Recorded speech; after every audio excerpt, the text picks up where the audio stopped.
Hey, Scott Grove here. Finishing tip. This is a restoration project. It's an 1800s pool table, and I've sort of cleaned it up, finished it.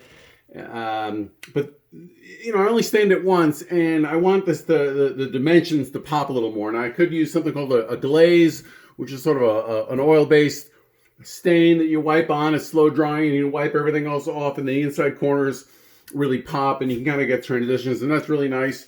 That's not in the budget, so in this case I'm just going to take a little stain and I just brush it on the inside corners of all these reveals. Might hit it with my glove just to kind of smear it out, and that just makes those profiles pop. Let me get you a closer view here. So there's that. And I just take a little stain, rub a little stain. I've already put lacquer finish on this once, and I'll lacquer over this.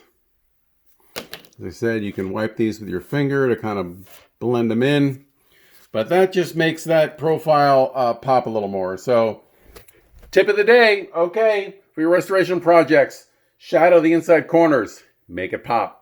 Thanks again for watching. Next time.